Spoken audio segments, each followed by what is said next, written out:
we're going to go into YouTube and monetize this mofo. Wah, wah, wah, wah, wah, wah, wah. Live chat. We'll go in here. YouTube Studio. I'm going to turn on Do Not Disturb now that I know that we're live. And we'll go to Content. We'll go Live. And then we're going to hit Monetize.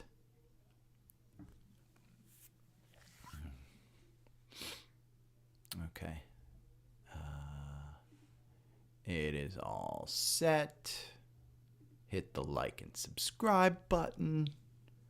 Let's go to my channel so I can see me. There we go. Intel earnings are today. Not rest in peace, Zephin. Come on. Zephin, come on. You don't think retail is allowing this to die? AMC went on for years. Years it went on. So it's an opportunity. What's ironic is, look, I mean, the algorithm got you in at 210 right on the afternoon candle. That's what's nuts. And the algorithm does really well, but this one, no. I mean, we're going to open up at about, I assumed yesterday, we'd go down to 495, or I'm sorry, 195. We are, I mean, well below that. The level that I think you're looking at now is around 150. I mean, if we dip down to 150, which is the April 2023, I'm not, he didn't convince me that he's not going to make a play to dilute shareholders and issue more stock to get him 25% when he was the one that sold it.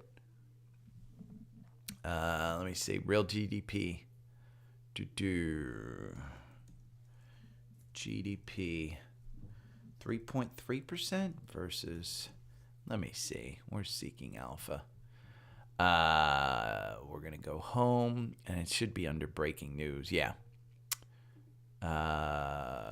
Better than expected.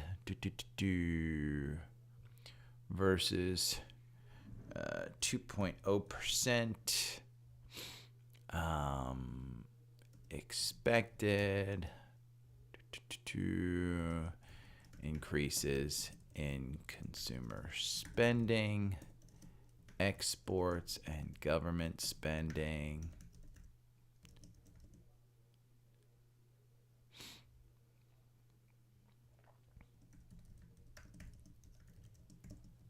Giddy up.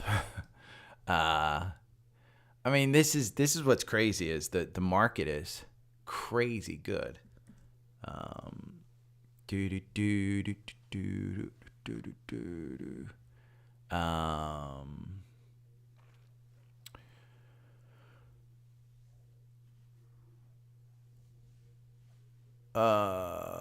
So I remember I'm a dumb trader. And I tend to trade off of the 4 hours FN, the algorithm that I have, for entries and exits. And right now, and I look at, for stocks like in the core portfolio that I'm really looking to invest in, I'm looking at this weekly as, okay, is this an opportunity for me? Now, here's the thing that you have to know about Tesla. It's just, I mean, the PE is 66. It's kind of in the earnings weren't good. It was a declining revenue.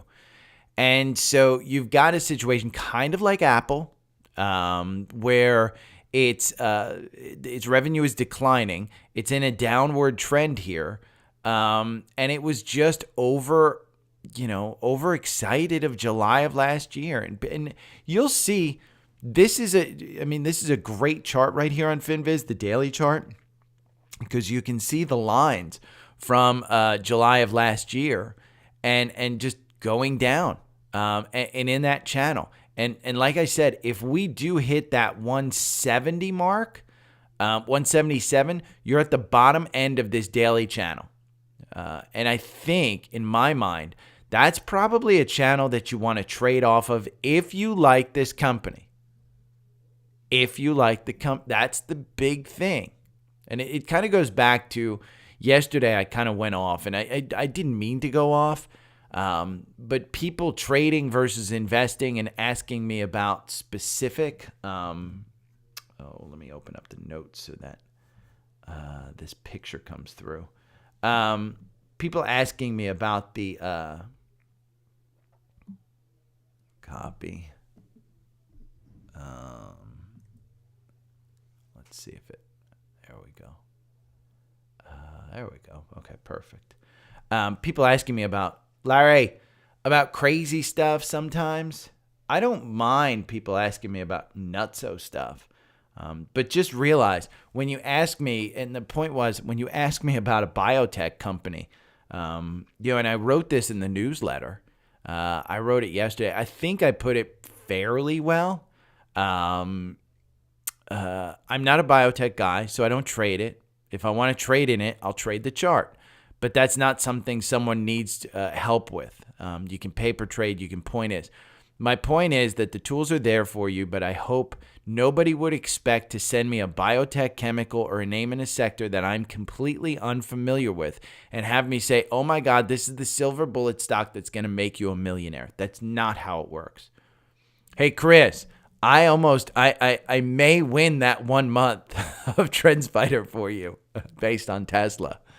And if that was your first time, Chris, with Jason, was I not right? Just master. I mean, just if you're a subscriber to TrendSpider, that should be on your absolute alert buttons. What's interesting, I think so many people went there yesterday. I got 3 emails from people saying, Jason's got a better offer than you. So I have an email out to Jason, and TrendSpider is saying, hey, can I offer my folks your offer? Because if they don't sign up through me, I don't get the affiliate credit. So, and I tend not to give my algorithm out. The Discord group and Jason and those guys, they have plenty of strategies to share. But my algorithm, I kind of hold it close to my belt. But Zephan, to get back to Tesla, I don't look at patterns. I don't look at trends. I kind of just look, Mike, you were there too. I kind of just look at, I mean, it goes back to my point about knowing the stocks that you have in your portfolio. And I've always kind of Rain Man-like. I've always kind of understood the stocks that I own. This particular one, I haven't traded very well. I mean, to be perfectly honest, I've made money on it. But I've gotten out of areas where I should have held it. And I should have absolutely, this area from 2018, I bought my car in September of 2018. And I loved the car. And there was not a problem with the car. That's a stock at $20. So I can't imagine that, I traded in this range. I absolutely traded in this range. I should have just taken the $60,000 that I paid for the car. I had the cash, bought the car, but I should have put $60,000 into it too. That would be worth $600,000 today. I mean, that's how you should have traded this stock. Now, that's at $20 in 2018. Okay, say it's $20 right there. I would have had to endure a lowering to $12. That's a big move. It's kind of where Mara is right now. That's kind of where Cleveland Cliffs is. Do I want to take, $60,000 and put it into a stock where I'm going to lose that? No. And so that's why I look at this weekly, and you're going to see it dip down below its 200-day. Well, what's happened with this stock every time it's gotten to its 200-day? It's climbed above it. But you've never had this stock have a negative 200-day. And that's what I'm worried about. Are we at the point of inflection in time with Tesla where it kind of just slips down? And so I'll kind of go over it, my thoughts on it. I don't think Elon provided me a oh my God, This is amazing. I'm not worried about it at all. He just didn't make me feel good about it. I mean, I should, but he didn't make me feel good. Let's do some scans here. But I do think I scared people off, by the way, with my my rant, because I got much fewer social requests today than before. And I think it was my rant. And so I'm going to start out with the Kramer apology, the hubris. Ironically, Tesla has a cross up.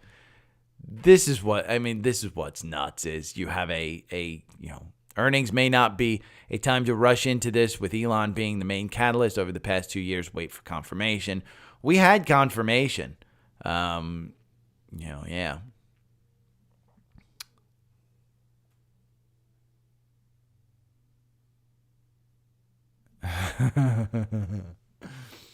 Christian, you win our undying gratitude and love. But here's the thing, Christian. There have been so many people that have said it's going down over the years, and it's a strong stock. I mean, he's going to pump that thing up. They said they are very near the next generation vehicle, which, I mean, God, if he gets a sub 30,000, even TSLL. This is a 1.5 time bull on Tesla. It's down 13% to $9.46. But even this one had this nice little cross up. I mean, look at the last time it was down here on the MACD. You went from $10 and you rode it to $15. Whew. But I think we're looking at a hard landing for Tesla. I think the valuation may have caught up with them a little bit because everybody was waiting for the Cybertruck to come out. Now that the Cybertruck's out, the demand isn't there. They said it is, but you get through the fanboys and then it's going to be a tough slog. Coinbase with a cross up, Win with a cross up, Delta Airlines with a cross up.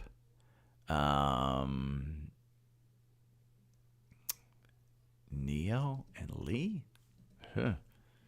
I wouldn't put my money in there, but NXPEV and BYDDF, all of the Chinese automakers are getting bumps.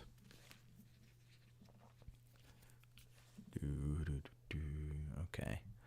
Let's go to the Dow.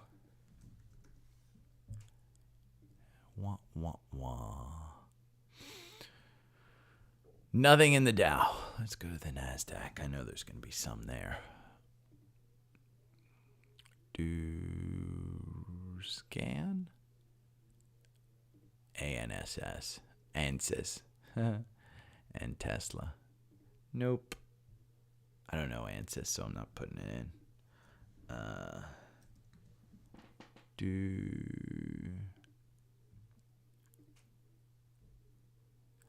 Ford. PFE. Those are interesting. I mean, these are beaten down stocks. PFE, I mean, this is Pfizer. At some point, this becomes interesting. And back here in December, when it hit 26, at some point, this becomes interesting. Just based on valuation. You've got your ex-dividend date, which is today. And then you've got your earnings, which is next week. At some point, that becomes interesting. At some point, Ford becomes interesting. I just think they're making a huge mistake. Your pick is 186. Yeah, you're still in the running. And if anybody who listens to me is a TrendSpider subscriber, I mean, Jason should be on the TrendSpider YouTube should be on your list with alerts for when they come out with stuff. They just did an alert where you can do sells and stuff, and I went over that yesterday too.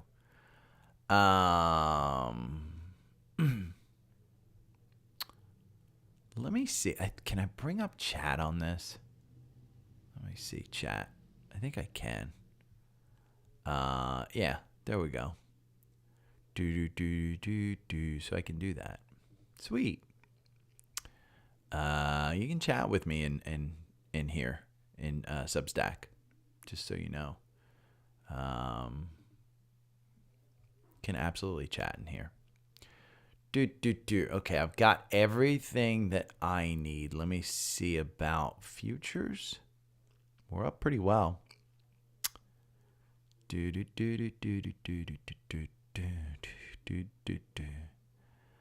AMD, Humana, I have Nextera. I'm not going to cover EV Jolt. I don't care about that. Biggest stock movers today. I do have that one. Initial jobless claims bounce. I don't have this. Do I care about this? I mean, that's a lot. 25,000. The 4-week moving average of 202,000. A decrease of 1,500. Continuing claims 1.83. Job market's getting worse, which isn't a bad thing. I mean, we've been waiting for that to happen. TrendSpider on the phone app. I have not. I'm still using Webull on the phone app. But I think TrendSpider's is better with the new one. I just don't think my app is updated. I haven't tried it. I mean, full disclosure, I haven't tried it.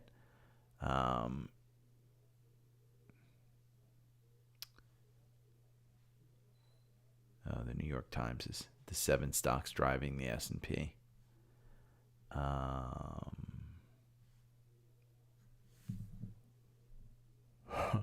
Brian, you know my ass. You know you've been around a long time. You know my ass doesn't do options. I ain't going to tell you $55 calls. I can't tell you about that. What I can tell you is I bought a shit ton of Intel for earnings. So I know nothing about options. I literally would be guiding you in a blind. It would be like, when a blind person's dog dies and they have to get a new seeing eye dog. I mean, that's the way I am in options. But I will tell you, I'm in at 48. I think it's 40. Yeah, 48 I got in.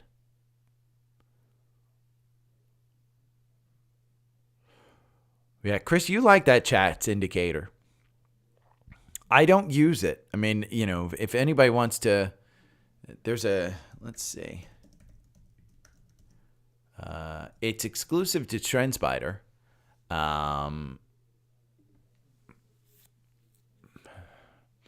This is the chats indicator. Tushar Chande.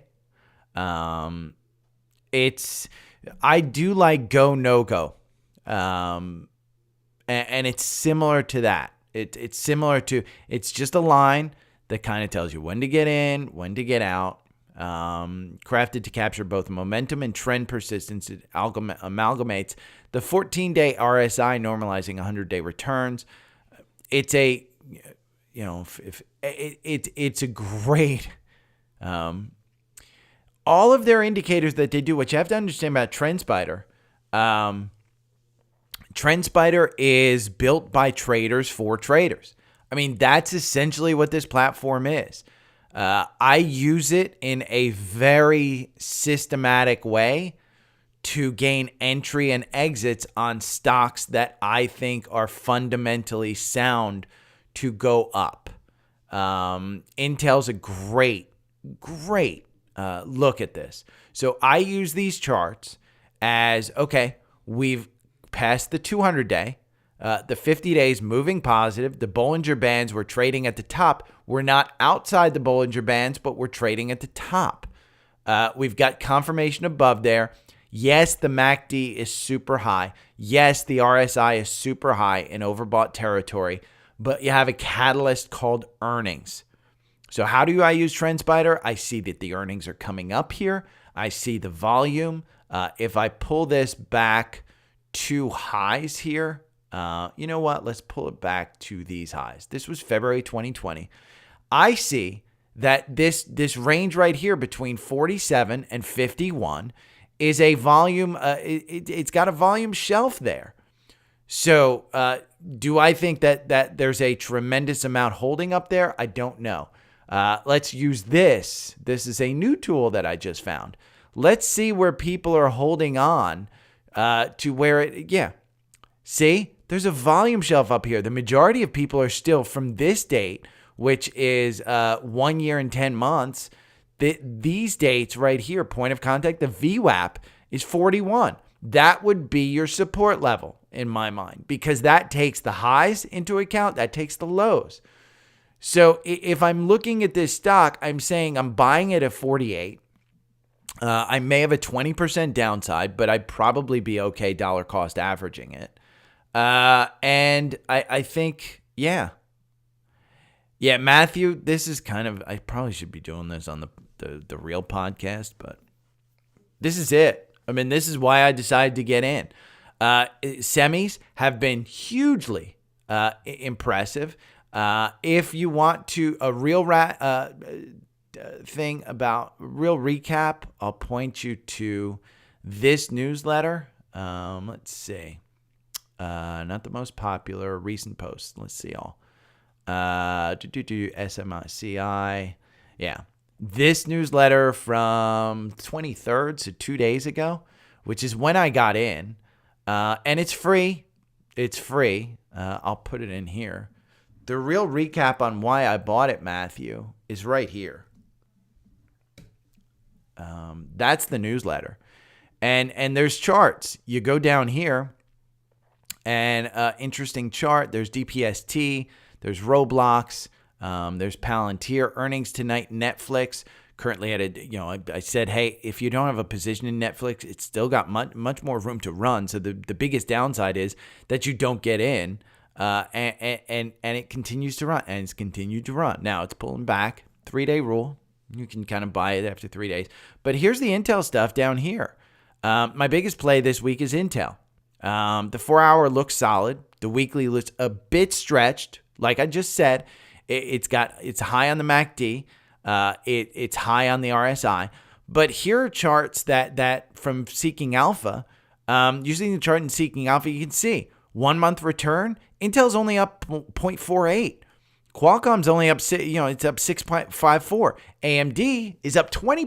NVIDIA is up 22%. Look at it against the 1 month in the SOXL, which is the semis. So I just think there's one of two things that it's either going to happen. Intel comes in with a disappointing earnings, or they guide down, or something happens. And it just gets dragged down. The SOXL gets dragged down to Intel.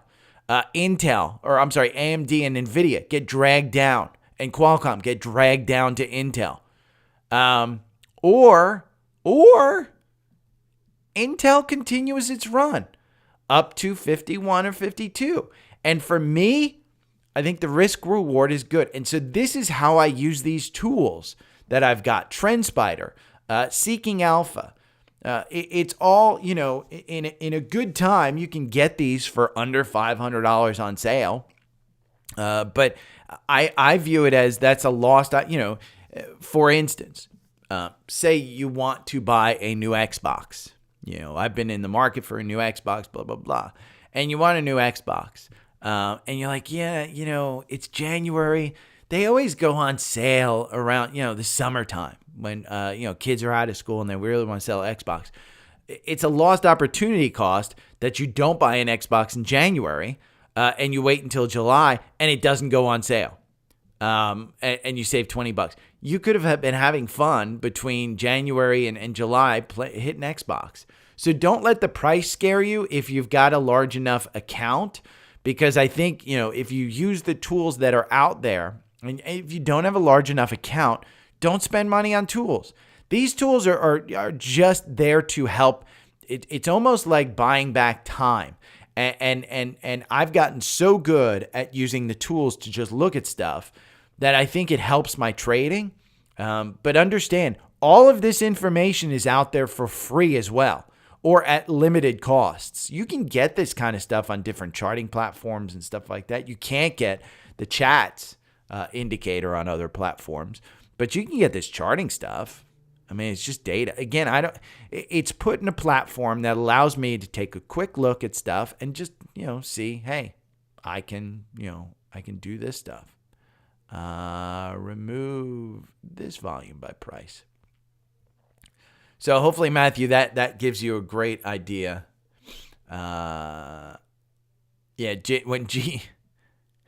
What Gene said, I think Gene was like, hey, if you're in long term, then you're fine.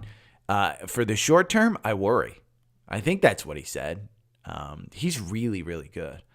To drift lower tomorrow. That said, we are still making the right decisions for the long term. Yeah, this is Gene Munster. I mean, he's just a master. I think he's done a really good job. 0DTT Discord, looking to join a few. Goon John's really good. I like her. Here are top 5 stocks in my portfolio, dollar cost average along with 5. Yeah, I mean, I look at Tesla as, there's an opportunity there, but I don't want to buy that falling knife. I do think we'll run into support pretty quickly, but I'm not about to jump into it. Okay. Let me look at my... I'm going to close this.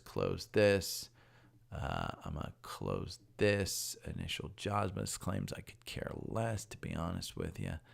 I'm going to do that one. Yeah, that's going to be in there. We're going to close this. I'll bring this up here.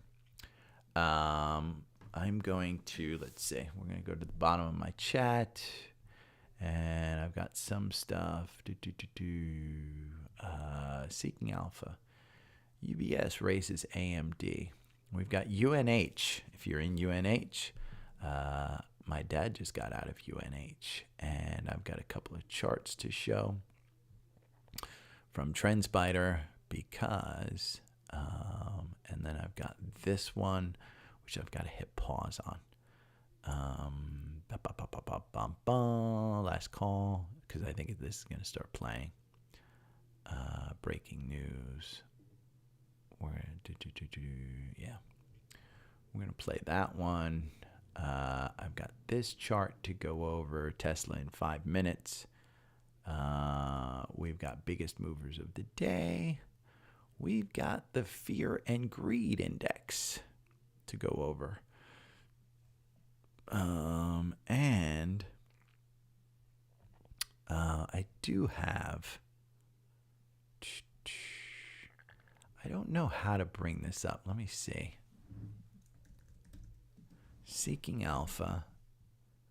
Let's see the core portfolio.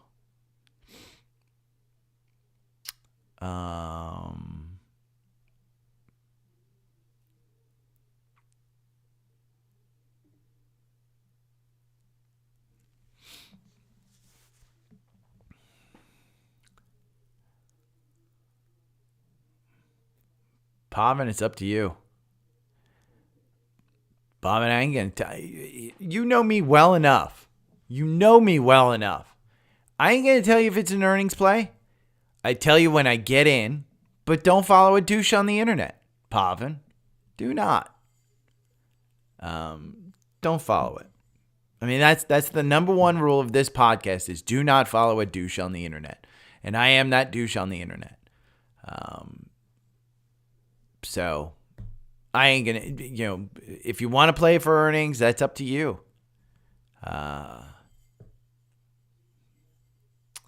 And that's not meant to be a harsh thing. It's just, if you're going to reach out to someone on the internet or to even somebody you pay and say, should I get in? That is not the point of the podcast, because the point of the podcast is to teach you how to make those decisions. But it's just bad advice, because nobody is the same with their risk tolerance, with their objectives of their portfolio. For instance, my 80-year-old dad the other night, and I think I went over this. He said to me, UNH, he had a bad experience with United Healthcare and AT&T. He's a former AT&T employee, and a bad experience with what United Healthcare and AT&T benefits did to him in December with his renewal. And he owned 100 shares of United Healthcare that he had bought at $300, $250, somewhere in that neighborhood. I think it may have been $280. So it was like $28,000 when he bought it, and he's held it for a long time. And he said, hey, I don't believe in this company anymore. And I said, here's the thing. I said, I told you from a chart perspective in December that you should have sold that for $550 back in December when I did. Again, different risk tolerance, different views on things, different investor. And he said, yeah, I should have listened to you. And then I corrected him. I said, no, you shouldn't have listened to me. I said, that's the bad part of me saying, well, you should have done that, and you should have had FOMO, and we should have done this. I said, but the reality is, if you had a bad experience and you don't think that it's going to go up, it's over $500. It's at, I think we sold it $515. I said it's at $515, $516, whatever. And I said, it doesn't have any catalyst coming up, but I know healthcare costs are going up. So let's take that money and sell it. We wound up selling it. I bought back half of his lot into Intel. So I think it was, $50,000. So we bought like $25,000 worth of Intel, and I bought a bunch of Uber. So, asking me, should you get into a stock, and Brian asking me, hey, I'm in options. Should I play options? I mean, I would never condone someone following someone. Even the alpha picks. I mean, even alpha picks here. Alpha picks, this portfolio, the performance that they text you when they get in and when they get out. They give you reasons why they get in. Blindly following these guys into stuff. AppLovin. On 11.50, I probably wouldn't have gotten in there. Alphabet, I probably should have gotten in there. T-Mobile probably should have gotten in there. Abercrombie and Fitch absolutely should have gotten in there. There's that's up 79% since they got into it, and it was running already. So understand that. I think if you're tuning in, I have to kind of respect that. I'll go over a stock for you, but I won't tell you ever, hey, you should absolutely buy this. And have I mentioned SMCI before? I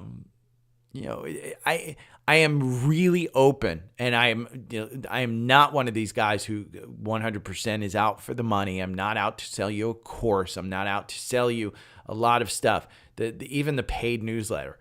At $120 for the amount of stuff that I give in that paid newsletter, that's a $500-$600 course. So I'm not out for the money. I'm out for, educating folks and making sure that you guys understand. And my biggest hope, it's kind of like a second grade teacher. You don't want to keep a kid in second grade their entire life. I don't want to keep you with me for your entire trading career. At some point in time, there's a lot of people who will just stop listening to me and going, oh my God, that guy's just a moron. He's a douche. I understand what he does now. I mean, you can listen to me for where I'm going, what I'm looking at the market and stuff, but your decisions are all yours. And that's where you have to kind of get to. So I think it's a good idea.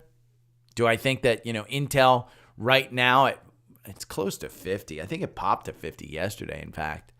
Let's see. Intel yesterday got to 49.77 and then 49.25 in the after hours. I just think, that gap up there is juicy at 50.10. God, and Meta is up near 400. Oof. So I don't know how to look at this, by the way. That's what I was trying to look at. You guys get me all flustered and off course.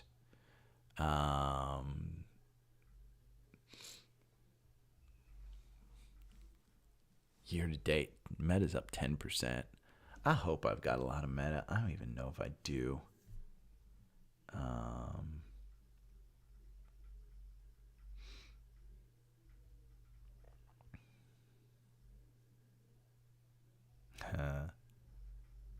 Hold on.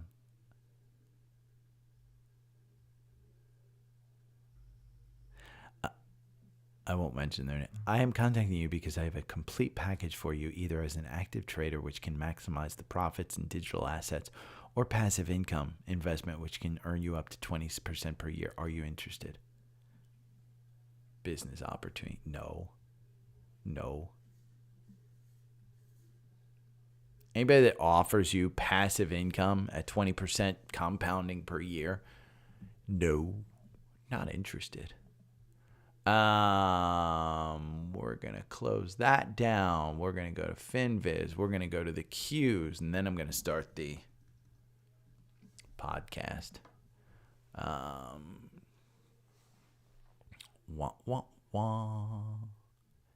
And we are looking at a 0.51% gain on QQQ. Okay. Oh, I have to open this up. QDP Q4. Okay, we're gonna start out here. I'm gonna hit my record button, so I'm gonna ignore your comments. Remember, if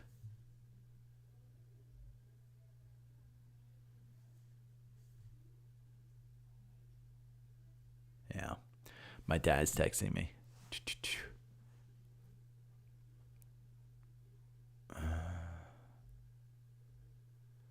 Christian, dude, you got to report back to us how that right there is probably a reason for me to buy more Meta. We talked about, Damon's going to one of his comments in the chat. I wanted to be sure to got you the podcast tomorrow, but if you could talk about the ticker. And he goes over Zebra. Take a look and explain to listeners what a stock looks like to invest what you know. You can use me as an example. Hope to see this in time. I got it, Damon.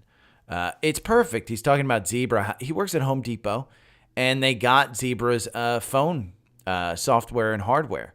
And it's these things that include AI, and it's crazy. Morning, Eddie.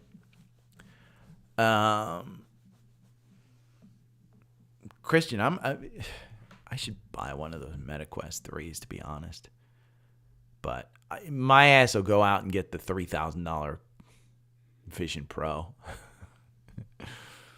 Honestly, here's my take on it, and I won't. This is YouTube Live exclusive, but because I won't put this in the podcast, but because I got to talk my book in the podcast, which is Apple.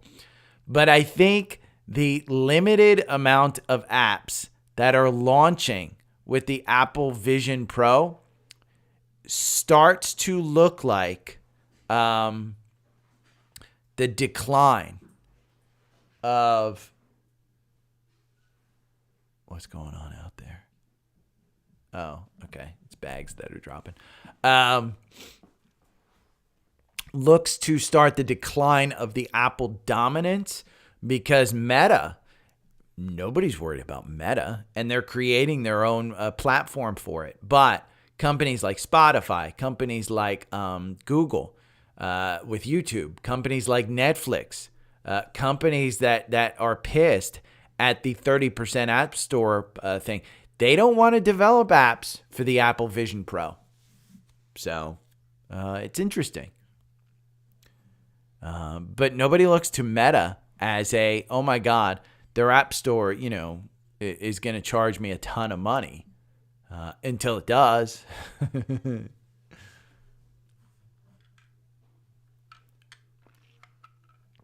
Okay, hold on one second. I'm putting you on mute.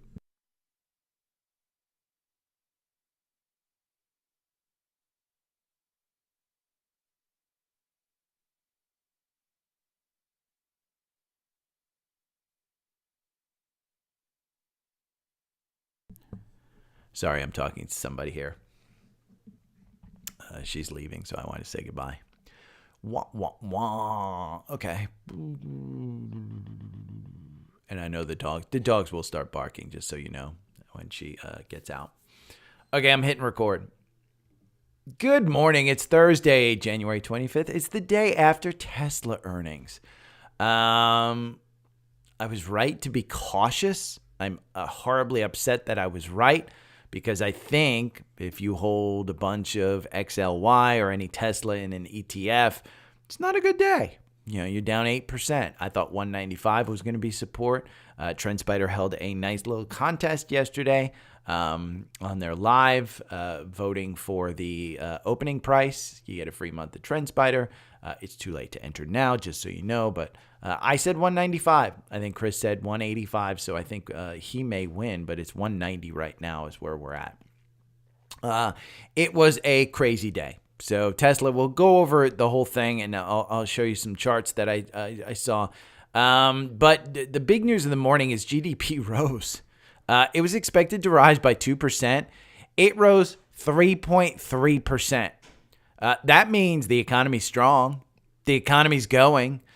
This is a catalyst for the economy to go. Where are we on QQQ? QQ's up about 0.6% right now in the pre-market. I would expect it to get a pop. The problem is that you've got an RSI at 71. You've got the MACD way up here. And you've got some issues really with the economy looking at stuff. We'll go over it. But the first thing I want to go over is my rant yesterday about stocks and about how to really look at stuff. And I went over, let's see, the newsletter is right here. I think I put it very well, and I wasn't targeting anybody. And I did get quite a few fewer social interactions yesterday, let's say. But I think this line right here, this clarification on social requests on the rant I did, the point is that I trade what I trade because I know it. Okay? If you're going to ask me about a biotech stock, I don't know biotech. If you're going to ask me about a chemical stock, I don't know chemicals. I can take a look at the chart, but my preference would be you learn how to use the tools like TrendSpider or charts or Seeking Alpha and the fundamentals, and then paper trade on Webull.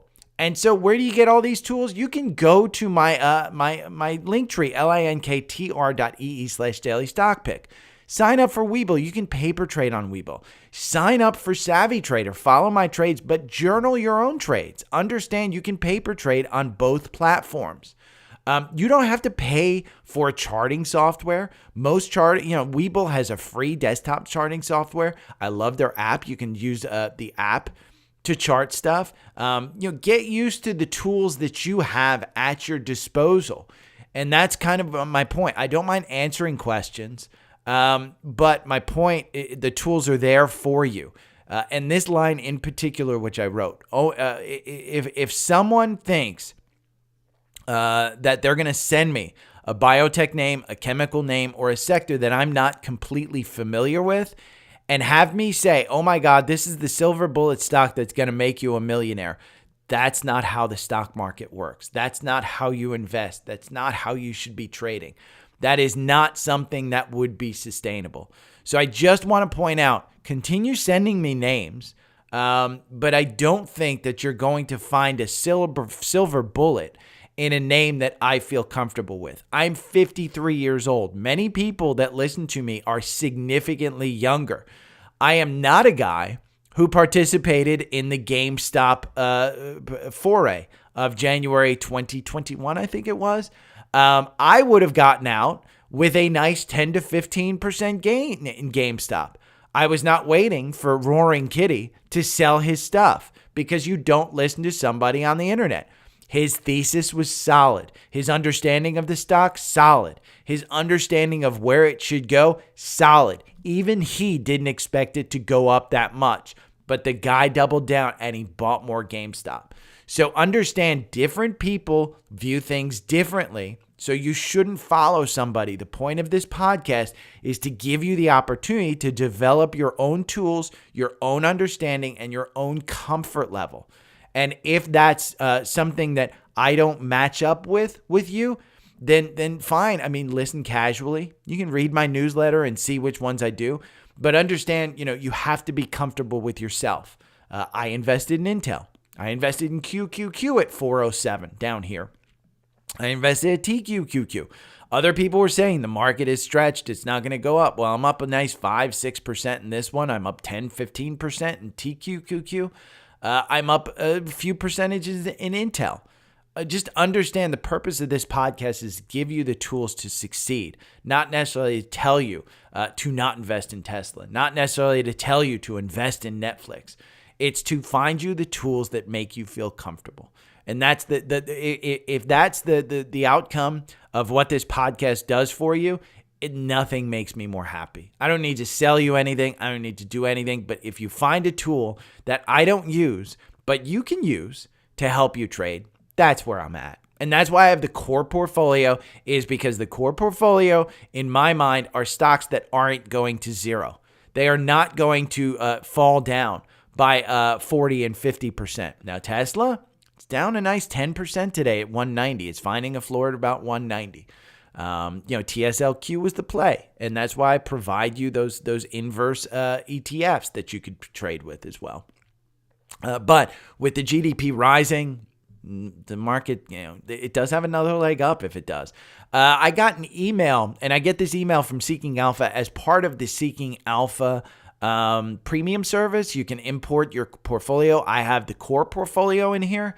Yesterday's biggest gainer was Netflix at 10%. Have I mentioned SMCI? That was up 2.8%. NVIDIA was up 2.49%. Again, those are the top three earners in yesterday's portfolio. The top three losers: Palantir was down 3%, Coke was down 1%, and Walmart was down 1%. What I wanted to point out is that XLY, which is down, let's see, it's in the core portfolio.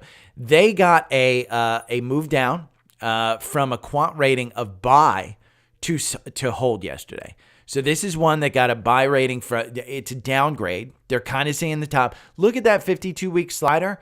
It was up at 182. Right now you're trading at 173. So if you wanted to get out, you are getting out with a pretty good chart here. If we look at XLY, I'm going to go down here in TrendSpider, and we look, the algorithm doesn't have you out, just got you in at 175. In the opening, you're opening up at 171.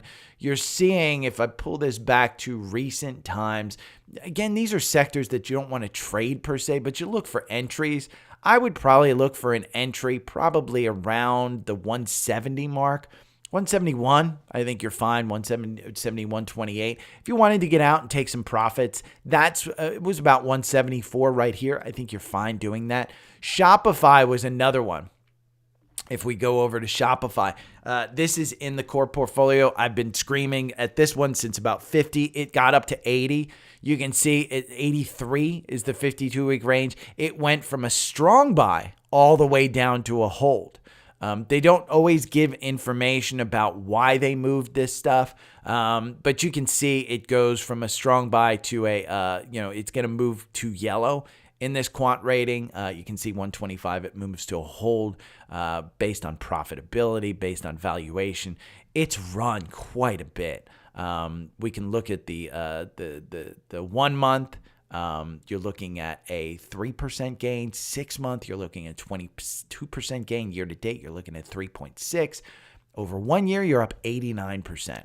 So I think this is more about just its run. So if you're looking at the core portfolio, you're invested in this and you wanted to get out. The algorithm got you in at 77. You're trading in pre-market 81.30. Still has confirmation, but I like to tell people, hey, if you get the Seeking Alpha Premium, you get $50 off when you sign up through my link tree. It's one of the great tools that I like, getting that email in the morning and seeing in my portfolio what's kind of moved, where is it, blah, blah, blah. Fear and Greed Index. This is an index that takes into, you can read about it. I'll include this in the newsletter. It's a full page from CNN Business. It's at 76. That's extremely high. If we look at the timeline here, you can see last couple of times that the markets, July, when we went into that tailwind, you can see we hit extreme greed. So we're up in that area where it gets a little wonky. This doesn't mean you sell. It's just a little wonky. Nothing crazy. But yeah.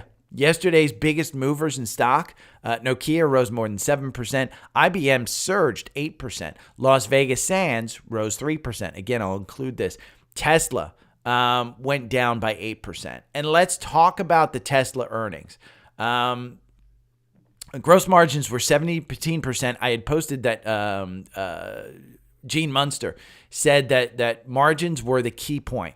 Well, it did turn out that margins weren't exactly the key point. You can see, ironically, the algorithm got you in at 210 on yesterday's afternoon candle. Doesn't mean that you get in, means that you wait for confirmation, because you can see it's under that 9-day. You don't want to time this bottom. You want to wait for the confirmation above that 9-day. So I was saying Elon's may not be, it's not a time to rush into this stock with Elon being the main catalyst over the past 2 years. Wait for confirmation.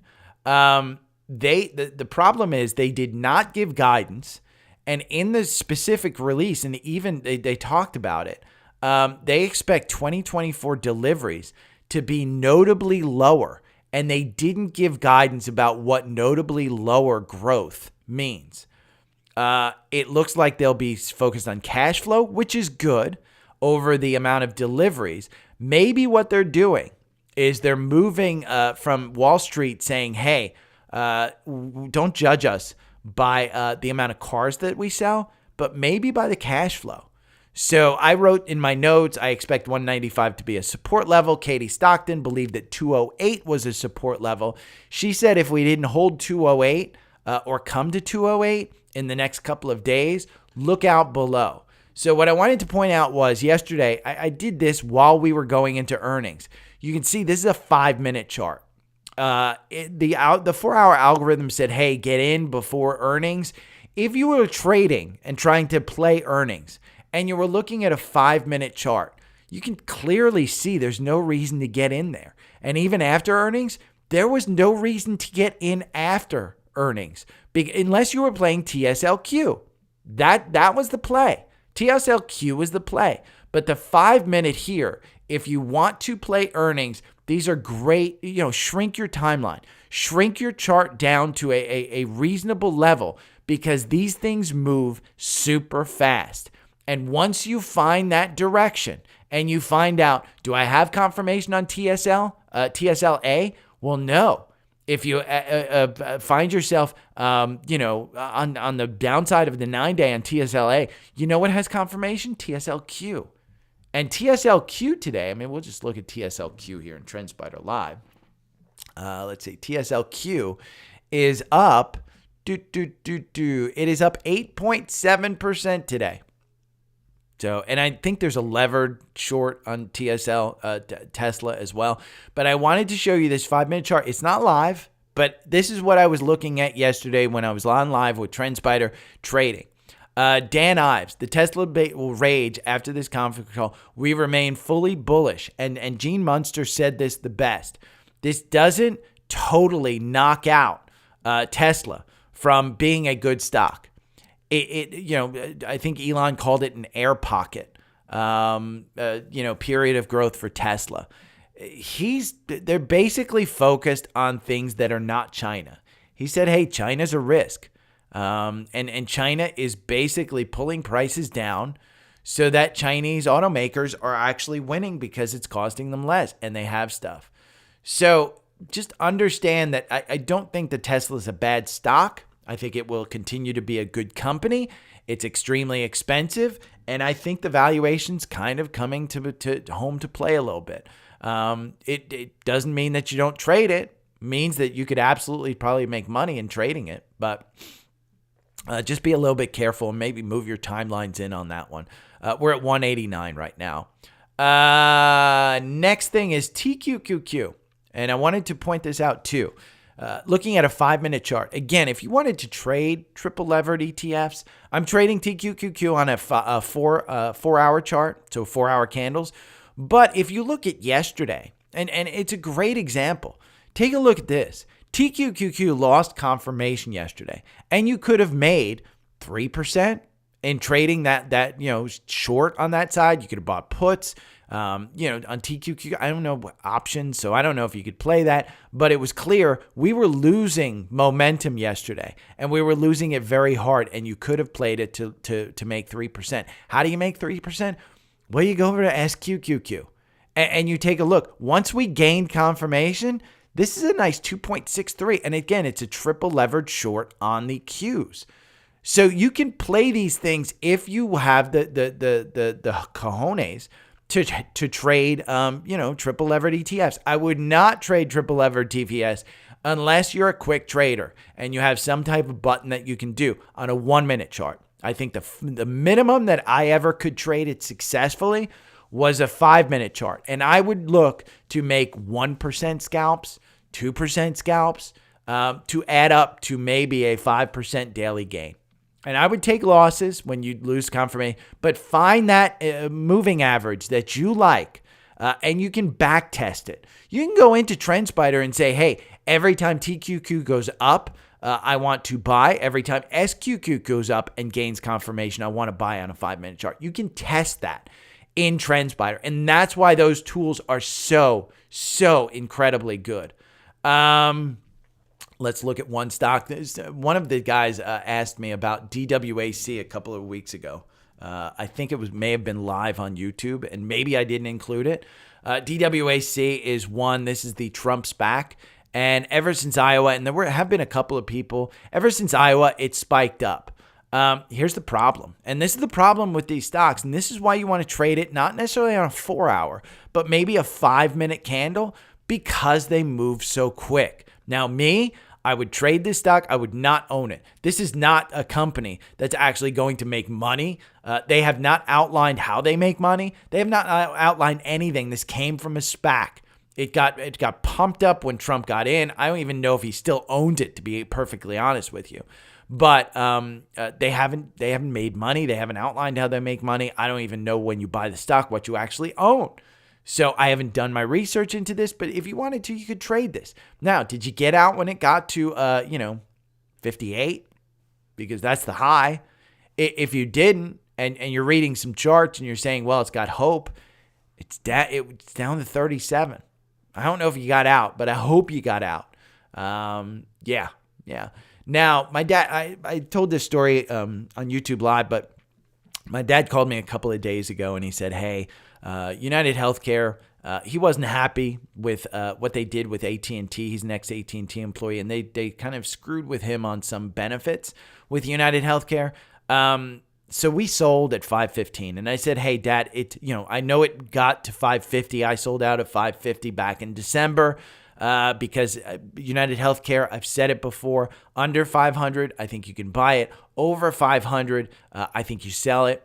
Humana came out. This is the third healthcare provider that has come out and said, hey, costs are getting in the way. That's essentially what happened. So United Healthcare is the one that's in the core portfolio. It's down 5%. It's down 5%. By the way, Tesla opened up at 191. But United Healthcare is down 5%. It's at 487. We dipped to 497 and jumped back up over 500. But we never really gained confirmation. Even when it dipped down, we never really gained confirmation. It's down here at 489. I think you may be coming to this gap at 450. And this is just based on these managed healthcare costs are just going up. Humana is just, it's the second one that's come out with that kind of stuff. So be careful in the healthcare space. if you are still in UNH, I would not get out. I still think it's a top, best in class stock for healthcare providers. It is the top. I think it's ranked. Let's see, it's ranked 5 out of 10 in the healthcare space. For Seeking Alpha, it's a hold in the quant. It's a buy from Wall Street, buy from Seeking Alpha analysts. The valuation is just expensive. So this one does have more room to go down. But what I would do is once it gains confirmation, the algorithm may tell you to buy in. Try and buy in. I mean, it's quickly getting to oversold. So you might get down to 450. You might get down to 480. But I think once you have that confirmation, you could play this one pretty well for a bounce back up. Let's look at AMD. AMD trades higher after UBS raises estimates. They raised their price target. Let's see, AMD to 220. We can go and look at AMD. I personally own AMD. I added to AMD live on the air, 3-4 months ago? Maybe it was this summer at 109. I added more off the air at, when it dipped under 100 back in October. I've been adding to this one the whole time. You have confirmation. Doesn't mean you run in and buy it. Look at that MACD. This one is up 2%. I think that Intel will report earnings. These guys have earnings on January 30th. I am currently holding it. I'm long on this one. And I put this note in, I think, when it was at 149. The price target on AMD, let's go over to FinViz and let's take a look. AMD's PE is 1,406. Its forward PE is 45. They're going to grow. That means they're just growing their earnings going forward. And the estimation is not that crazy. Year to date, you're up 20%. Performance over 1 year, 132%. Average target price, 158. We can see yesterday, New Street, 215 was the price target. Cantor Fitzgerald, 190. So it's quickly getting up there. You're trading at 184 right now. It's a solid stock. Again, AMD, I like it. I like it there. Maybe what you want to do, we talked about, some people asked me about Intel. I am in Intel. I got my dad into, $30,000 of Intel. I put my own money into Intel. It's a crazy long bet. So far, we got in at like 48.45, somewhere. I think 48.60 was where I got in. During this, the algorithm said buy it. RSI was in no man's land. MACD just crossed up. Earnings are coming up. I've showed a bunch of charts. We can take a look a couple of days ago where I think it was the 123. Let me see. I like Netflix tonight for an earnings play, and I did like it. But I liked Intel better. I may have been wrong. Listen, Netflix went up 10%. And if you scroll down, was DWAC one that I put in here? No, maybe not. If you scroll down to close to the bottom here, earnings tonight, Netflix. I like this one going into earnings. I checked a couple of strategies and trends, but it all had you buying in the 470s, and you're still in the stock. The weekly chart of 1 month ago, you can see it's consolidating. Good news tonight will push this up. They did have good news. Currently, the 50-day is up, moving up. The Bollinger Bands are a little tight, blah, blah, blah. My biggest earnings play this week is Intel. This is from my free newsletter from 2 days ago.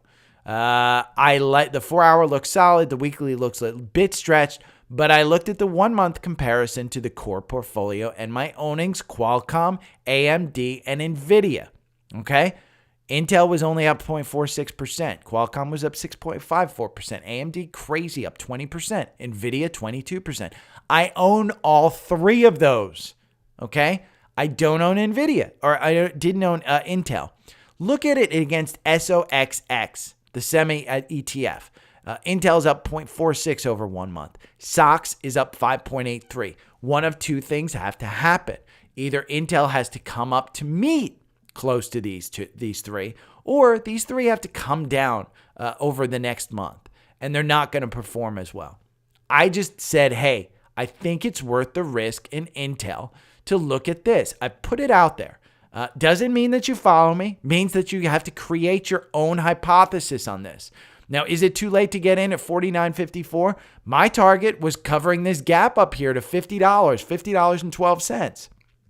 But when you look at the long term, and this is part of the strategy, when you look at the long term of this, we've just crossed the 200-day. The 50-day solidly moving positive.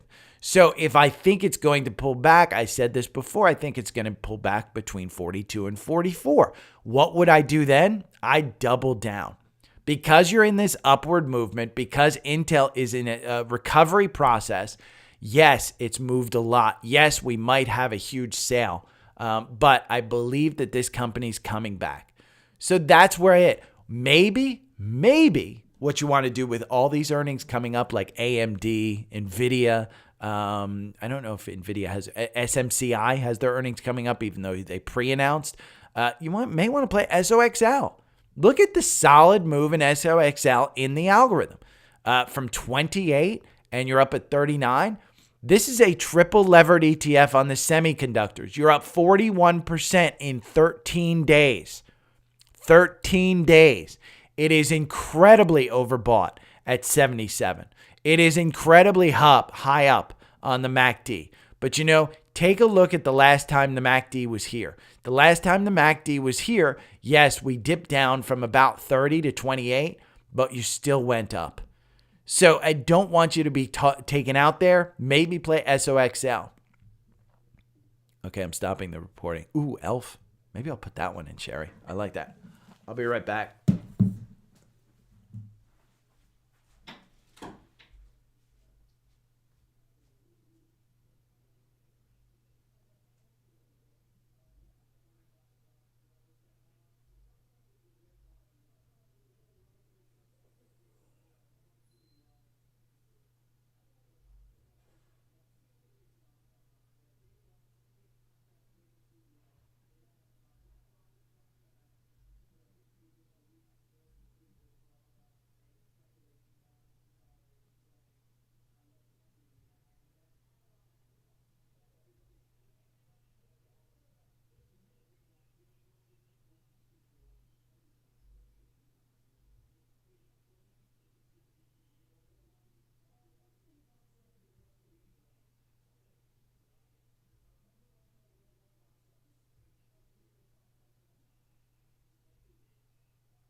Okay. Did I lose a bunch of listeners, followers? I'm going to put ELF. I'm going to put ELF in here. ELF.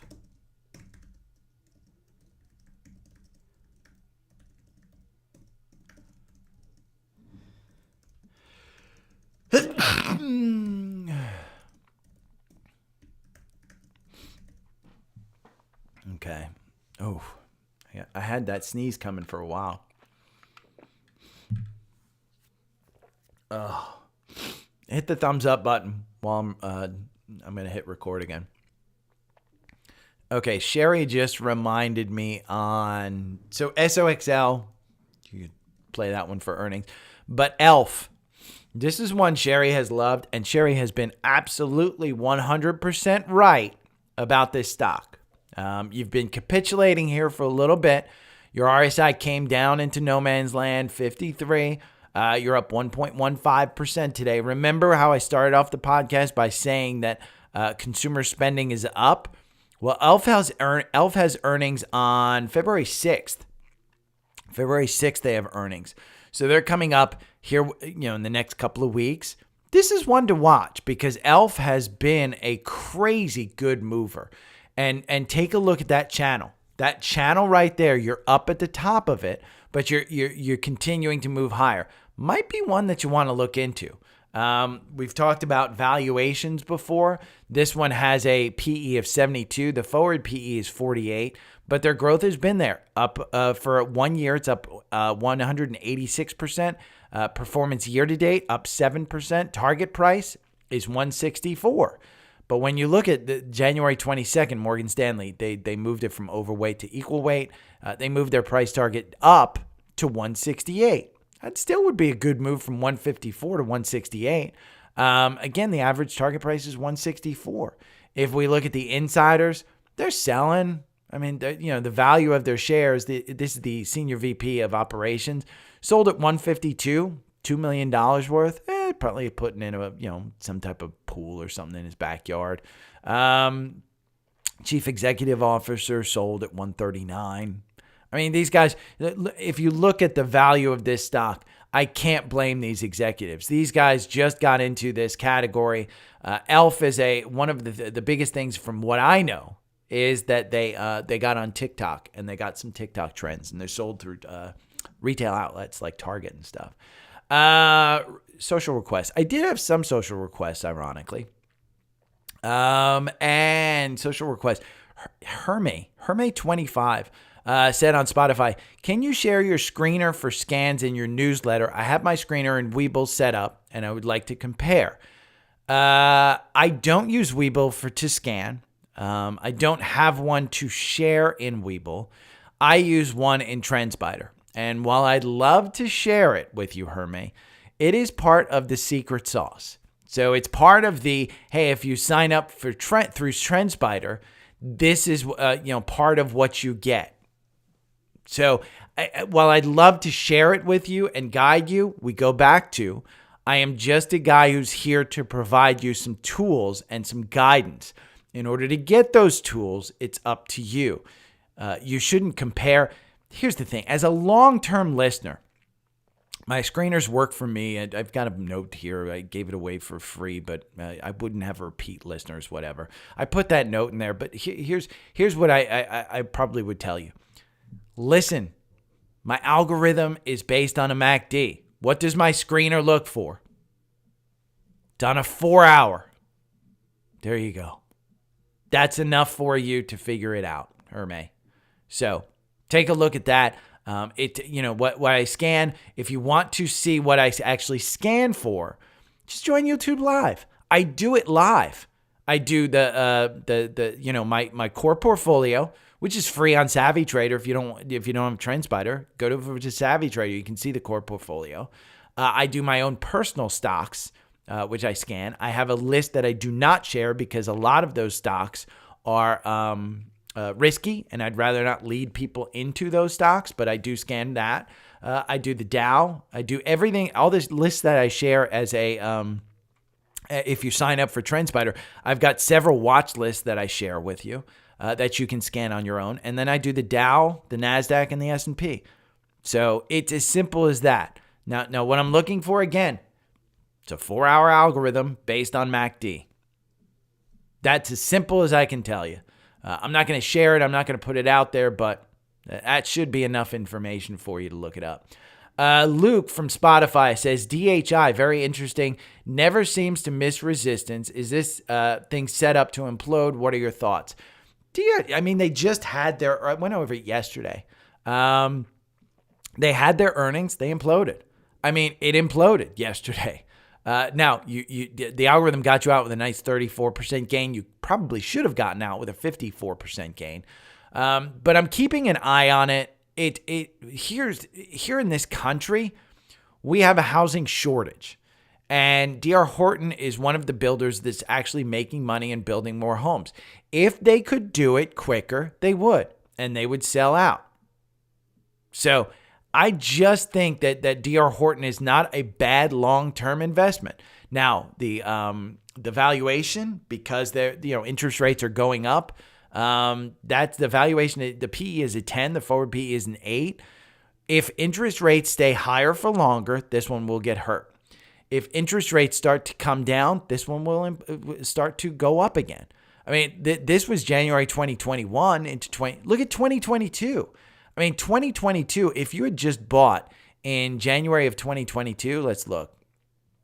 If you bought in January 2022 and you endured this downturn of 37% in 5 months, okay, you still, if you buy and hold, you're now up 54% in what, 2 years?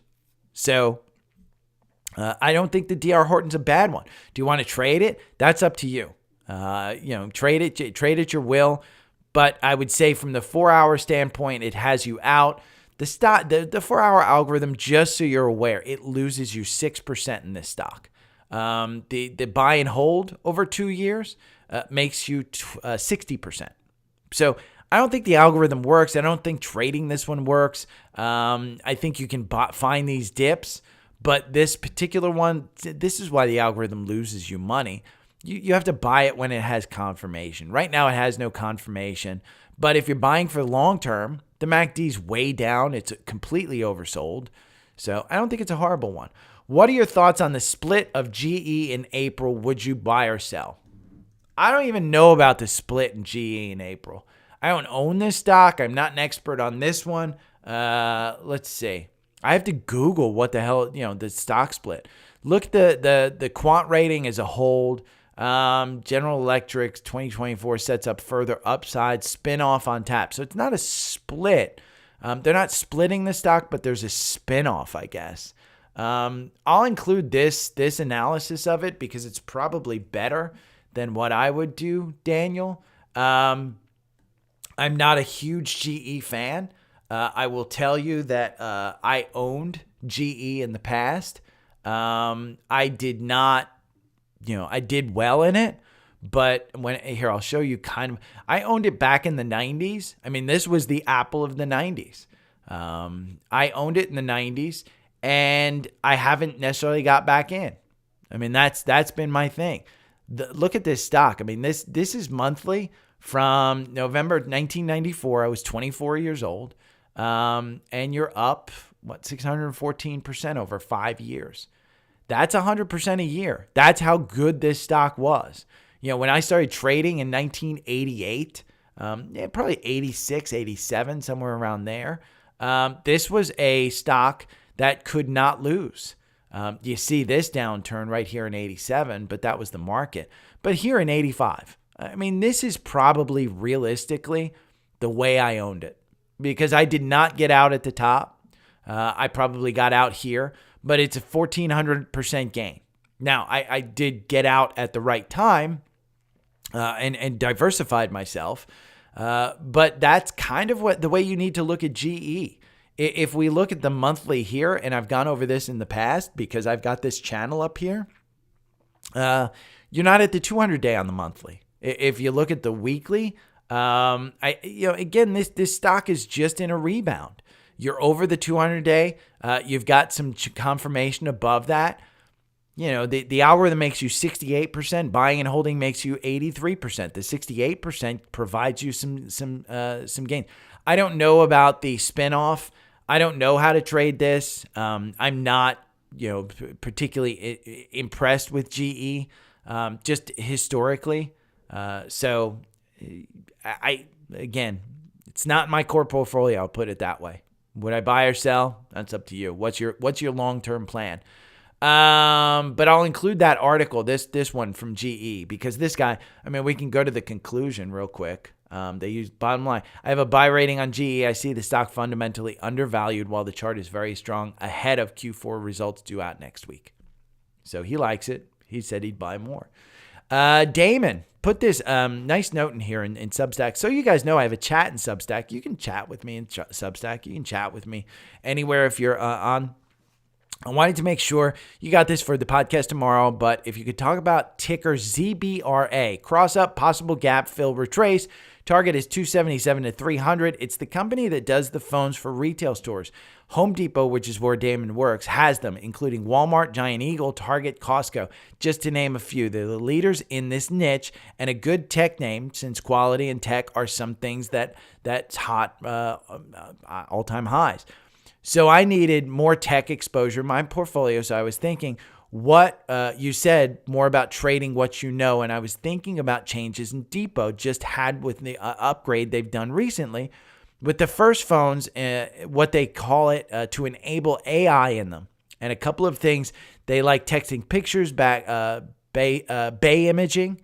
So I think earnings coming up is a good wave to run for the time being until next earnings as well. On the run up to 300. Take a look, explain to listeners, this is what stock looks like. Invest what you know. You can use me as an example. I hope to see this in time. Yeah, I got it. And Damon's right. I mean, this is why I have so much stock in Apple, is because trade what you use, trade what you know. Zebra, I have traded this one in the past. It's a software company. We can go over here. It's probably very expensive, to be honest with you. Communication equipment, the P is not crazy, 28. Income, $465 million, so they are profitable. Price to sales, expensive at 2.6. It's down 6% year to date. Over 1 year, you're down 17%. Price target is 268. By the experts. The range is between 194 and 351. So you're kind of in the middle of the range. So I don't think it's a bad one. October was the last initiation. They said 183. So the upside, I think, is slightly limited. I don't know. Let's see what the quant rating is in Seeking Alpha for Zebra. Because I haven't traded this one. Honest to God, this was one that I traded during the pandemic. And I traded the chart. I did not trade the company. It was it's a software company. I know that much about it. It's got a hold in the quant. It's ranked 12 out of 48 in the information technology sector. Faro is number 1. You can kind of see which ones are, but Zebra 12, not horrible. Valuation C-, growth is a D-. That's where it seems like they're getting hurt, is in their growth. But good news. I mean, find a stock where you're seeing the CFO and the CEO buying hundreds of thousands over just the last few months at 238, at 205, and you're trading at 256. I mean, that to me kind of bodes well for the stock. Now the algorithm loses you 32%, whereas buying and holding loses you 46%. So it does protect you a little bit. Let's take a look at a weekly on this one. A weekly, it is a beaten down stock. I mean, they're saying the valuation, the problem with this one is the growth. And I don't know enough about the name to actually trade the growth, but I would absolutely trade the chart on this one. Zebra, a big run in an uncertain time, and they're saying hold. There's a lot of holds here, June 1st. I mean, that's December. Since December, you have gone down. You'd see the 52-week range are on the lower side of the 52-week range. Earnings per share forward, 9.76. Kind of, forward PE of 26. That's a little bit. Let's see where the earnings are. The earnings, we're going to go back to the 4-hour because you do have earnings coming up. They are on February 14th. Probably not a bad one to take a chance at, getting in at 251, 258. Maybe not bad. I mean, those Bollinger Bands are a little bit tight. Again, you're trading around this 200-day. You do have a gap up here to about 303. I would be slightly worried that we went from $3.29 per share to 87 cents per share. And I don't know their guidance. That would be one thing that I would probably look at, is the guidance of this company. But I don't think it's horrible. I mean, let's look at the peers. In Seeking Alpha, we can look at some of the peers. Trimble, you can see Zebra down 16% over 1 year. Trimble down 8%. Cognex is down 26%. I think there's better names out there. Vontier is up 60%. That might be one you want to look at, but it's half the size of Zebra. They have 8,100 employees. Wall Street analysts, 12 of them cover it. Seeking Alpha analysts, only one covers it. Employees, enterprise valuation. You can kind of go down and look at it. I don't think it's a horrible one. I mean, dividend grades. Zebra doesn't have a dividend. You can take a look at their PE, full year for one, full year two. These are all forward PEs, 40. And you can see, TDY and VNT. VNT actually has a cheaper, it's actually a cheaper stock, and it's up 60% over 1 year. So I would take a look at those two. I'd take a look at ZBRA and VNT. But Damon is 100% correct. If you've got stores like Home Depot, Walmart, Giant Eagle, Target, and Costco, and you're integrating AI into a service that this company is running, it's probably something that is not going away. So you're probably, at some point in time, this 50-day starts to move a little bit more positive.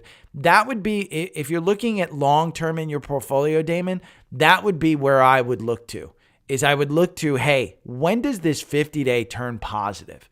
Because that's when you're going to start going for the golden cross. So far, the 200-day is still positive. And this one since 2018 has just been a monster of a stock. And that's when I trade. I mean, this is the pandemic right here. It dipped down to its 200-day. It was an opportunity in March, and it was just too cheap. And so you got confirmation on this one. I traded this one. It was not a super long trade. I can tell you I probably made about 5-6% in this one. Wasn't a huge one. Let's go over some scans. Ironically, Tesla got a cross up in the algorithm right before it was yesterday's candle at 210. Not good to get in. You didn't have confirmation. I don't think that you get in. The algorithm will get you out. Remember, the algorithm it makes you 84%. Do I think you're going to lose money if you bought at 210? Probably not. At some point in time, I think you get back up there. It just may take a while. So wait, there's no reason to rush into Tesla. The catalyst is gone. Everything that they were going to announce, they announced yesterday. So it's gone. Target. This one has slowly made its way back surprisingly well. It's at 141. I don't think this one is super expensive. I think this one, if you wanted to play this one, the PE 17. I mean, you're going to compare it against Walmart, whose PE is 26, forward PE of 22. So Target here at 141, not horrible. Again, I would say if you shop at Walmart and don't shop at Target, don't buy Target. So, I mean, that's the biggest thing. If we go down here, nobody, the insiders are selling. And they're selling at pretty good prices at 130, pretty good quantity. This dude sold at 130, the executive officer, $2 million worth. I mean, these two sold in November at 130. Boy, aren't they upset now that it's at 140? Maybe not. Who knows? We had some of the energy stocks, Venom, VNOM, Shell, LICY. We had Coin. Coin crossed up. And I know I said last week that Coin I thought was going down to about 110. 121. Seems to have capitulated right here at about 121. You still don't have confirmation. Even though it's beaten down, you still don't have confirmation. Would I buy it? Maybe. I mean, you look at this. Volume shelf right here at the VWAP at 121. It's a volume shelf right there. If we don't hold it, and you don't have if you hold it and you get confirmation, I think you move back up. If you don't hold it and you lose the confirmation, you're going back down to 102. I mean, that's essentially where you're looking, or getting below that 200. So far, crypto hasn't fully recovered, not fully recovered. Delta Airlines, we had good earnings from a couple of airlines. Delta Airlines, DAL. They've already announced earnings. We had a cross up here at 38. I think it's a $40 stock. It's actually up at $40 right now. It's up 4.77%. You've got a gap up to 41, 42. Then you've got a second gap up here at 47. Airlines have come back around. The MACD is just low. I think you trade this one. But DAL, if you got in at 38 yesterday with the algorithm, kudos to you. I think it's because of American Airlines' strong earnings today. We had cross-ups of NEO, Li, XPEV, BYDDF, all Chinese companies. I'm not investing in those. Those are all the Chinese auto companies. If you want to invest in an American company, Ford has a cross-up, ironically. Doesn't have confirmation. Actually, it got you a cross-up, got you right out. This is how bad Ford's trading. The MACD crosses up, the MACD crosses down. Moving averages in the algorithm never got to a solid state, so it got you in, got you out. Ford is up 1% at 11.14. I don't think it's a bad thing to trade this one under the 200-day, to wait for it to go over the 200-day. Their earnings are coming up February 6th. So, and finally, PFE. This is Pfizer. I have not traded this one. At some point in time, this becomes an interesting play just based on valuation. Just based on valuation. Right now, you can see if we go over here to Pfizer in FinViz, the PE is 15. The forward PE is 12. This PE used to be 40 just like a year ago. Target price is 31. You're trading at 27. So I don't think it's a horrible thing. Just, today's yesterday was the ex-dividend date, so it got taken out. You're down at 27. It's hard to get a buy-in the day before an ex-dividend date when the dividend gets taken out of the share price. So I think you're good. Again, I'll be watching Intel this afternoon.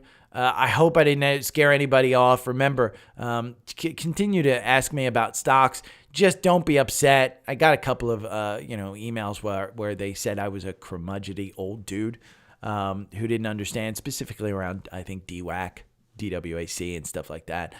Yeah, I am a curmudgeony old man, and if you give me a stock that's worthless, I'm going to tell you it's worthless. If you give me a stock that's 100% hype, I'll tell you it's 100% hype. Doesn't mean I say stay away from it, because even I have traded those things before. You can make some money on these. Just to understand, it's not long-term investing. If you want long-term investing, the core portfolio over Savvy Trader is long-term investing. Trading what you know is long-term investing. Things in your life that you see, that's long-term investing. Here on Savvy Trader, you can trade my trading portfolio. The core portfolio is free. Let me go over so I can show you both my portfolios here. The core portfolio is free to follow. You can subscribe for free. Over 30 days, it's up 6%. It is an equal weighted portfolio of 35 names. There are 35 names. I don't go in and out of this, but it's equal weighted. When I add a stock to it, I add 100 shares. When I delete a stock, it's selling 100 shares. I'm not trimming. I'm not using this. This is to show you that an equal weighted portfolio against the Qs, or, let's go SPY. S&P is what everybody does. This is all time. This was bought at the highs in June of last year. The core portfolio is up 15%. The S&P is up 9%. If we go year to date, the core portfolio is up 5%. The S&P is up 2%. Okay? This is just to show you that these names should be a good foundation of any portfolio.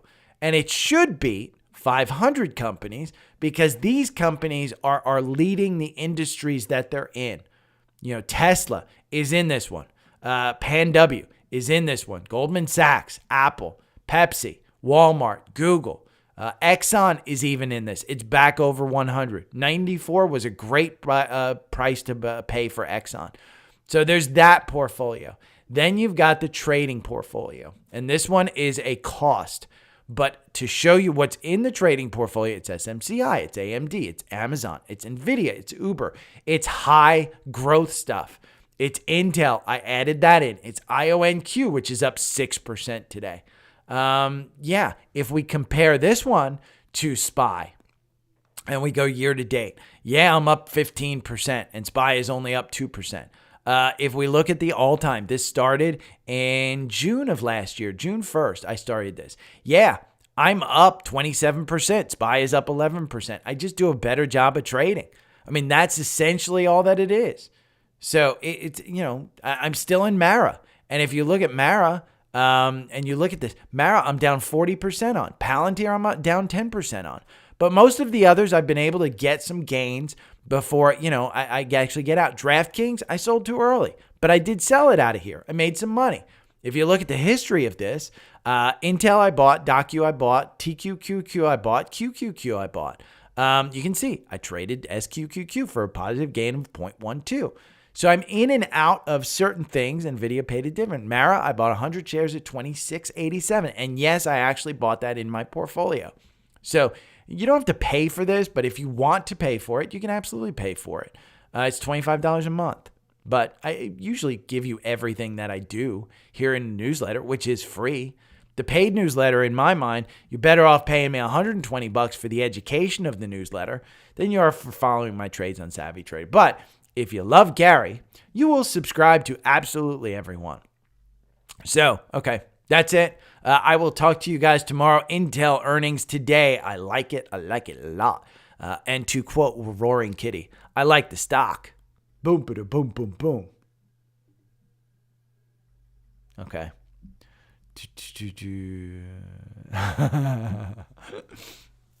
Whippersnappers. Yeah, Scott. I'm a curmudgeony old dude. I'm just that way. I mean, if somebody tells me, "Oh my God," they did in an email. Somebody told me, "You're crazy about DWAC. It is the future. You don't understand what you're talking about. Get off the air." And I still don't understand what DWAC is. I mean, I don't think they've released anything about the company. It's a blank check company which was formed for the purpose of acquiring, engaging in a share exchange, share reconstruction, and amalgamation with purchasing all or substantially all assets of entering into contractual arrangements with business entities. They haven't said this is basically a $10 stock. It's a SPAC. That's essentially what it is. And they haven't announced earnings. There's no earnings to this. So I just, again, trade it all you want. But I don't know what they own. I just don't. I mean, it makes no sense to me that, GameStop, 100%. Roaring Kitty, completely understand what he was doing. Makes sense. Completely makes sense. This one, buy Rumble. Rumble is 100% better. DWAC doesn't even have employees. There's no employees. There's 5 seeking analysts covering it. Let's see. Let's see what they say. Sell. Yeah. Sell your Trumps back. Yeah. I mean, there is no good reason to own this. So it's honestly, it's a $10 stock at best. And it's trading at $37. $35. It's down 30%. Yeah, 5 days it's down 30%. So I just hope nobody gets stuck in that. But that was my point. Trade it all you want, but if you get stuck in it, it's your own damn fault. Rumble wasn't bad, I don't think.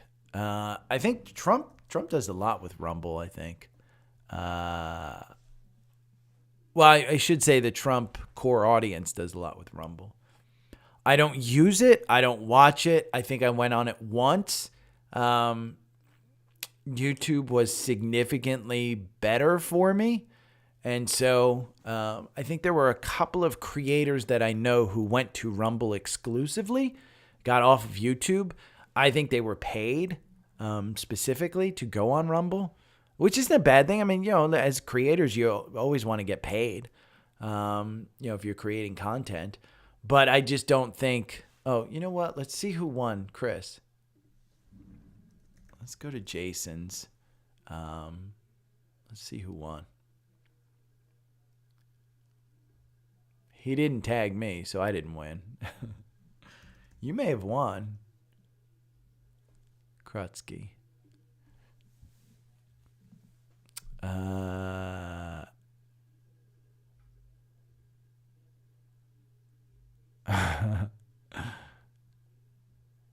Jason didn't name it. Let me see.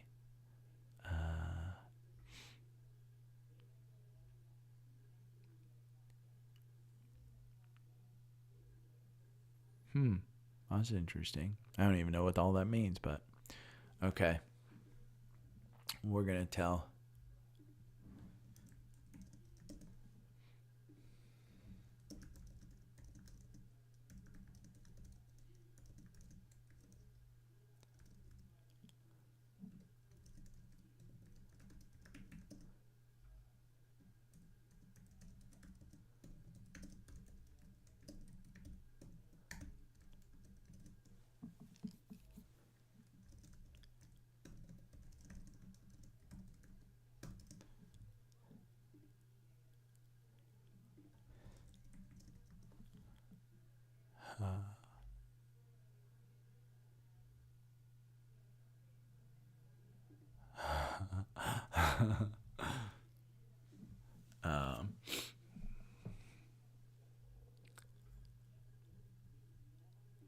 We're going to look at that.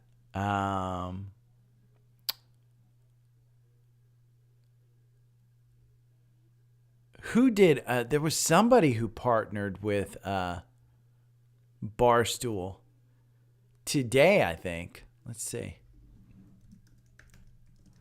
Partnership.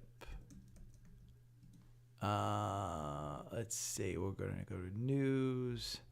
DraftKings. Close to multi-billion-dollar deal.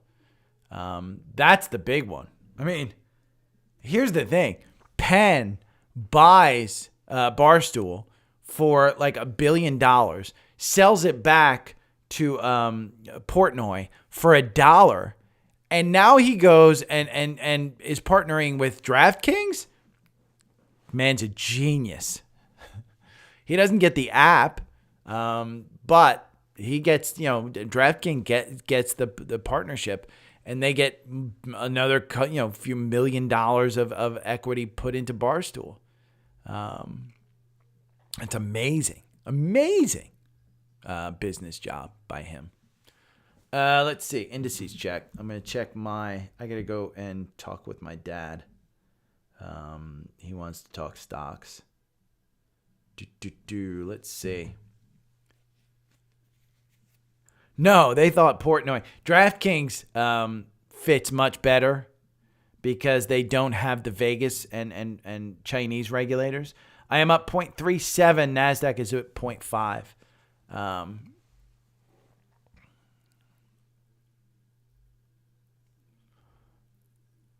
Yeah, what's funny is everybody thinks DWAC owns Truth Social. That's not true. Everybody thinks DWAC has some crazy partnership with Rumble. That's not true. That's what's nuts. DWAC is a SPAC that's looking for partnerships. So I'm up 0.38 and everything's up about 0.5%. It's been a good morning. Okay. Ooh, my Georgia Power bill just came in. $119. Ugh. God, in the winter that used to be about 40 or 50. Before the Biden inflation took over. It's not Biden inflation. Come on. We had 2% inflation. Less than 2%. I think it was like 0% for many, many years. So the inflation that we experienced, and people seem to think that prices are going to start going down. They're not going to go down. We're not going to have deflation. We're just going to have a leveling off. So wages have gone up, commiserate, for many people, but you're creating that wealth gap because people like me haven't felt inflation. People who are working and living paycheck to paycheck, they felt inflation. It's not great. Oh, I didn't mention Boeing. Okay, caveat. We talked about Boeing at 213 and maybe getting confirmation here, but I said be patient. Boeing's got more problem. No reason to rush in, but start to add when it gets under 200. I see a rebound to 230, which is the yellow line above. that note has been in there for a long time. I just think you have to wait for it to get over that 9-day. So,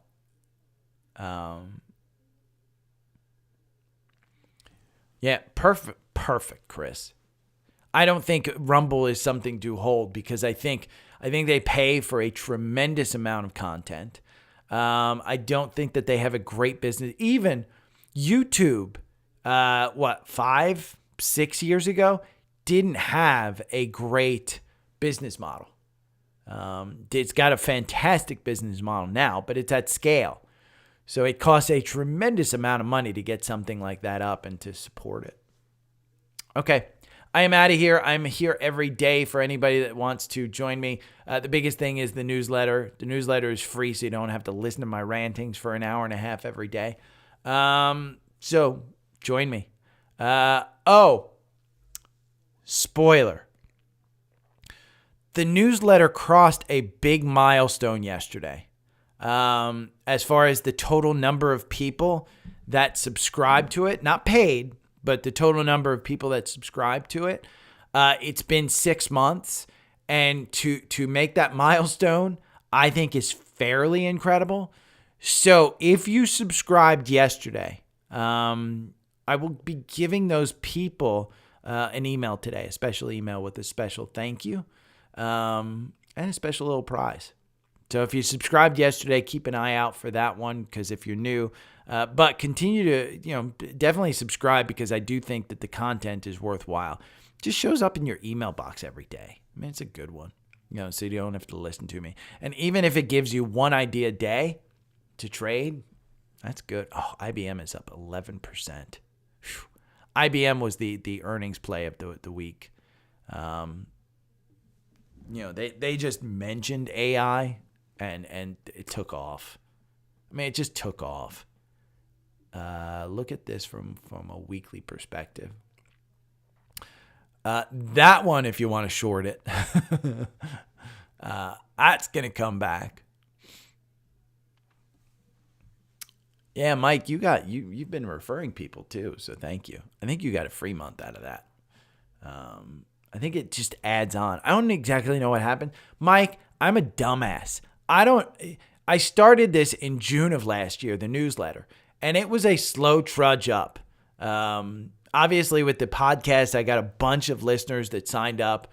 I still have a tremendous amount more listeners than I do subscribers to the newsletter. Getting people to any other platform.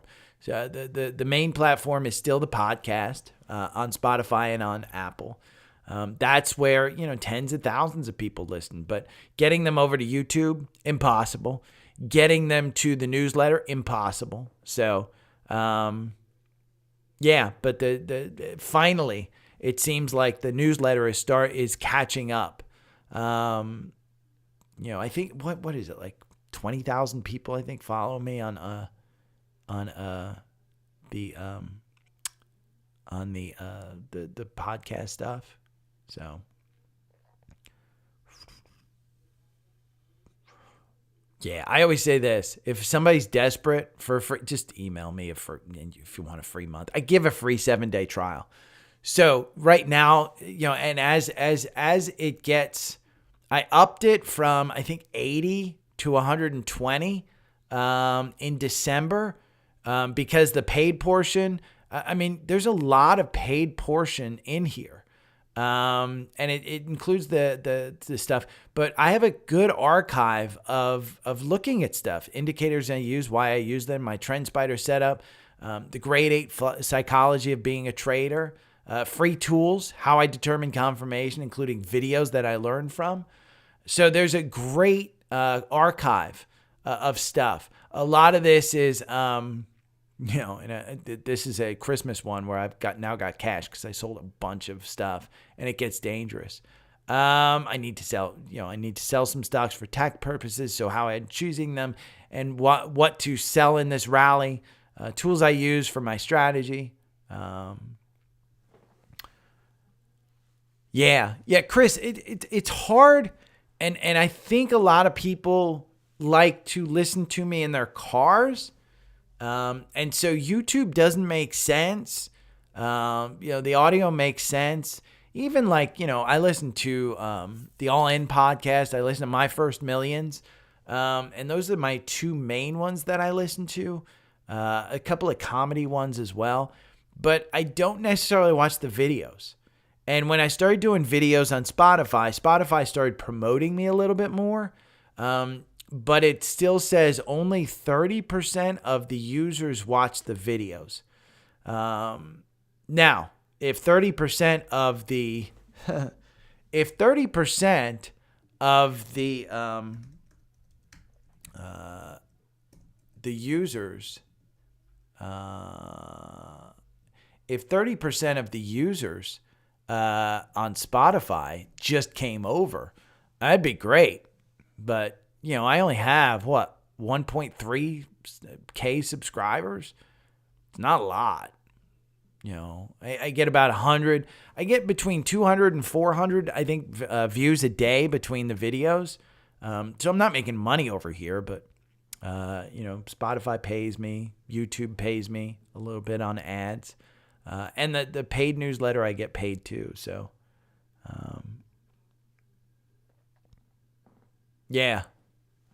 I think Cecilia tells me that she listens while she's at work. I think Zephan listens while he does some stuff.